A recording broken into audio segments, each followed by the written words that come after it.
আমি লোটে মাছ এনেছি। কত লোটে মাছ এনেছি দেখেন, 2000 টাকা কেজি ইলিশ মাছ এনেছি। নেন, আরে নেন, আপনি নেন, এই নেন, নেন, এই নেন। আরে কত কিছু নিয়ে এসেছে রে। আমি বলতে নেন। পারিনি বাবা। এই নেন, এই নেন, এই নেন। কি গো 230 তোমার এখনো হলো না? কখন থেকে বলছি তাড়াতাড়ি করো। আচ্ছা আমি কি করব বলো তো? এত কিছু জিনিসপত্র তুমি দেখতে পাচ্ছ না নিয়ে মা তো আজকে অন্তত একটু তাড়াতাড়ি যেতে বলেছিল তোমাকে, বলো। আরে বাবা ঠিক আছে, তাই এগুলো তো গোছাতে দেবা। আবার এই সবের কি দরকার ছিল? কি বলো তুমি? বছরে একদিন যাব শ্বশুরবাড়ি জামাই ষষ্ঠী করতে, তা আমি এইসব জিনিসপত্র নেবো না তাহলে শ্বশুরবাড়িতে? তুমি এত টাকা কেন খরচ করতে গেলে? তুমি এই কথা বলছো? হ্যাঁ, টাকা পয়সা খরচ না করে আমি চলে যাবো শ্বশুরবাড়ি?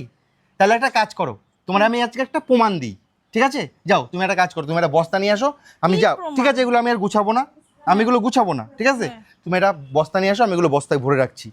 আমি কি প্রমাণ সেটা তো বলবা। সেটা পরে বলছি তোমাকে। তাহলে আমি প্রথমে শুধু কাঁঠালটা নিয়ে আমি তোমার সাথে যাব তোমাদের বাড়িতে হুম। ষষ্ঠীতে, ঠিক আছে? হ্যাঁ। তারপরে ওইখানে গেলেই বুঝতে পারবা, তোমাকে আর মুখে বলে প্রমাণ দিতে হবে না, ওইখানে আগে যাই, তারপরে তুমি বুঝতে পারবা, ঠিক আছে? চলো যাও, তুমি বস্তা নিয়ে এত আসো। কিছু বস্তায় কেন ভরবা? তুমি ব্যাগে? বস্তা নিয়ে আসো না, তারপরে আমি তোমাকে বলছি। যাও তাহলে তাড়াতাড়ি করো। 233, 234, 235, আর আর যাবে না, এখন তো গোনা যাবে না। এই নাও বস্তা। হ্যাঁ রাখো ওইখানটায়। বস্তায় কেন নিবা এতগুলো জিনিস? তাহলে আমি কি করব বলো? তো ব্যাগেই নিতে। আরে বাবা, ব্যাগে করে এগুলো নিয়ে যাব না আমি, অত আটবে না ব্যাগে। এক গাদা মিষ্টি নিয়ে এসছে। তাহলে কি করব? তো এত মিষ্টি আনার কোনো দরকার তো ছিল না, না? আরে বাবা, শুধু কি আমাদের বাড়ির লোকের জন্য নিলে হবে? আশেপাশে যে সমস্ত আত্মীয় স্বজন চেনা পরিচিত মানুষজন, তাদেরকে দিতে হবে না?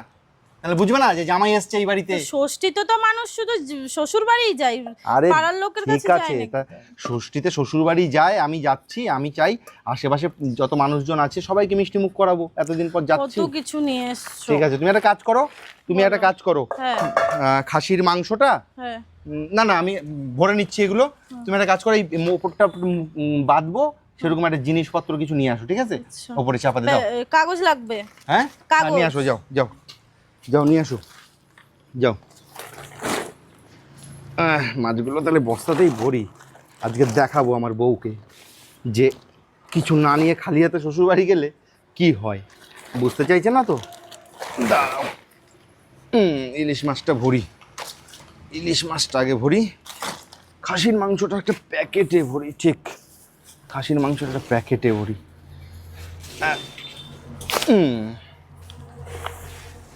উফ বাবা, জানো কোয়েল, খাসির মাংসর কত টাকা এখন কেজি?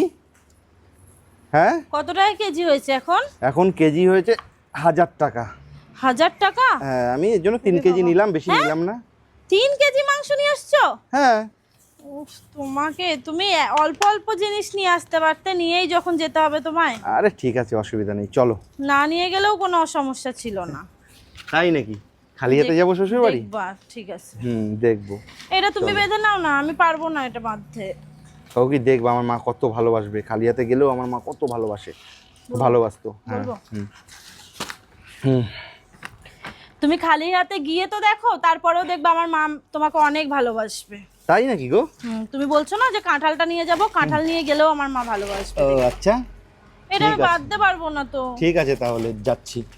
এটা তুমি বেঁধে নাও কিভাবে বাঁধতে হয়। হ্যাঁ ঠিক আছে, আমি বেঁধে নিচ্ছি, দাও এগুলো আমি বেঁধে নিচ্ছি। তুমি মায়ের জন্য কাপড় টাপড় কিছু নিয়ে আসছো? ইস রে, কাপড়টা আনার কথা না মনে নেই। কাপড়টাই নিয়ে আসুনি তুমি তুমি? ষষ্ঠীতে মানুষ কিসের জন্য যায় গো? আচ্ছা বাবা ঠিক আছে, তুমি একটা কাজ করো, ঘর থেকে টাকা নিয়ে আসো, আমি আনতে পারিনি যখন, ওনাকে টাকা দিয়ে দেবো, উনি মন মতো কিনে নেবে। টাকা নিয়ে আসবো? হ্যাঁ নিয়ে আসো, যাও আচ্ছা যাও। তাহলে কত টাকা আনবো? আরে নিয়ে আসো না, তারপরে অত গোনাগুনি নেই, শাশুড়ি মানুষ মায়ের মতো, ঠিক আছে? যা দেবা তাই নিয়ে নেবে। যদি কিছু নাই নিয়ে যাই শ্বশুর বাড়িতে, তাইলে কি করে হবে? আমার বউটাও না বোঝেই না, কি বলবো আর। এই নাও, কত আছে দেখে না, আমি জানি না। তুমি কি পাগল আছো? তোমার মাথা খারাপ? আমার শাশুড়িকে দেবো আমি শাড়ি কিনতে টাকা, সেটা আবার গুনে দেখতে হবে এখানে কত আছে। তো এতগুলো টাকা তুমি গুনবা না? হাট, আমার শাশুড়ি, আমি এই এতগুলো টাকা সব গুনতে হবে না। দিবা? হ্যাঁ গুনতে হবে না, ধরো এইগুলো সব দিয়ে দেবো, ঠিক আছে? আমি পকেটে রাখছি। বেশি বোঝো, আর কোনোদিন বলবা না, কোনোদিন মা, শাশুড়ি, বাবা, শ্বশুর এদেরকে কখনো গুণে টাকা দেবা না, ঠিক আছে ঠিক আছে? যা থাকবে হাতের কাছে তাই দিয়ে দেবা, ওদের যত প্রয়োজন তত নেবে। ঠিক আছে, এবার চলো তো। হ্যাঁ যাচ্ছি, দাঁড়াও এটা একটু বাদ দিয়ে দাও। উফ, এটা বেঁধে রেখে যাই। তো এতগুলো জিনিস নিয়ে এসছো, টাইম নষ্ট ফালতু। হ্যাঁ হয়েছে? উফ, চাকানোই তো দেখেছো যাচ্ছে তুমি না। চাগাতেই পাচ্ছো না। তাহলে? এবার মনে হয় এইখান থেকে ধোপা হাঁটার জন্য মনে হয় এবার টোটো ভাড়া করতে হবে এইসব জিনিস নিতে গেলে। উফ, হাঁপিয়ে গেছি গো। তাহলে এক কাজ করি, থাক, হুম চলো এগুলো আমি রেখে দিই ঘরে গুটিয়ে। হুম। একটু ধরবা? উফ, একটু ধরো না গো, পাচ্ছি না। তো ভারী। চলো চলো চলো, এগুলো রাখো এখানটায়, থাক, এখানেই রেখে দাও। আমি তো আসবো এখনই, এই তো শ্বশুর বাড়ি একটা বাড়ি পার হলেই, থাক না এইখানটায়, ঠিক যাবো আছে, আবার চলে এবার আসবো। হয়েছে কি তোমার? হ্যাঁ দাঁড়াও দেখি, মিষ্টি এটা এত ভারী। উফ, চলো চলো তাহলে। এক কাজ করো তো কোয়েল, বলো। আমি এইভাবে কেন যাব? হ্যাঁ, আমি বলবো না লুঙ্গি পরেই যাই। আবার লুঙ্গি পরার কি দরকার গো? আরে- ষষ্ঠীর দিনে লুঙ্গি কে পরে?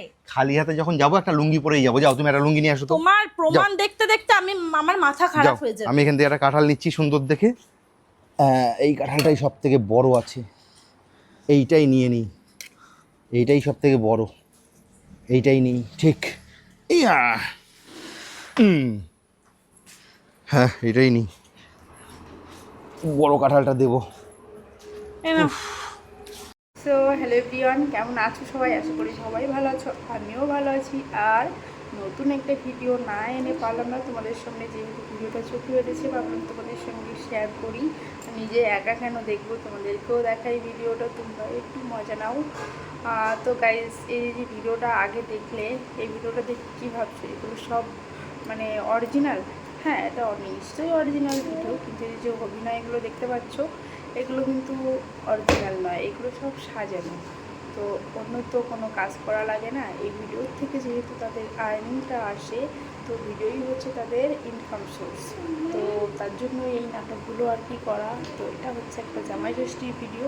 তো এখানে দেখো শাশুড়িকেও কিন্তু রীতিমতো শেখানো, বউকে তো শেখানোই আছে, আর দীপঙ্করকে তো শেখানোর কিছু নেই, কারণ সে নিজেই একজন কন্টেন্ট ক্রিয়েটর, কারণ সে নিজেই কন্টেন্টগুলো তৈরি করছে, সাথে তার বউও আছে। আর এই যে শাশুড়ি যে অভিনয়গুলো দেখছো, এগুলো কিন্তু ওটাই সাজানো। তো এই কথা বলছি কেন, কারণ এই ভিডিও দেখতে দেখতে মানে শরীরটা ঝাঁঝরা ঝাঁঝরা হয়ে গেছে। সেই প্রথম থেকেই দেখে আসছি এইসব ভিডিও, এইসব হচ্ছে ছুঁড়ে ফেলা, এ করা ও করা, আর থাম্বনেলটা দেওয়া যে গরিব বলে আমাকে অবহেলা করেছে, এগুলো সবই নাটক, যাতে একটু সিম্পেথি কামাই করা যায়, একটু ভিউজটা বাড়ে আর কি। এটা তো দীপঙ্করের ব্যবসা, মানে এটা ওটা করে সিম্পেথি ক্রিয়েট করা, নিজেকে একটু বড় প্রমাণ করা। তাই যাই হোক, আমরা দেখো। আর যাই হোক, সে ভিডিও করে হোক আর যেভাবেই হোক, জামাই বাজার কিন্তু দীপঙ্কর দারুণ করেছে। খাওয়া দাওয়া, ষষ্ঠীর খাওয়া দাওয়া কিন্তু জমে যাবে দারুণ। অনেক সময় দেখো দীপঙ্করের শাড়িও আছে, ওটা কিন্তু কোয়েলের দিদি। তো তারপর কি বাজার করে সেটা কিন্তু আমরা দেখতে পাইনি, কিন্তু দীপঙ্কর কিন্তু যথেষ্ট ভালো ফল, মিষ্টি, মাছ, রুই, কাতলা, ইলিশ কোনো কিছু কিন্তু বাদ দেয়নি।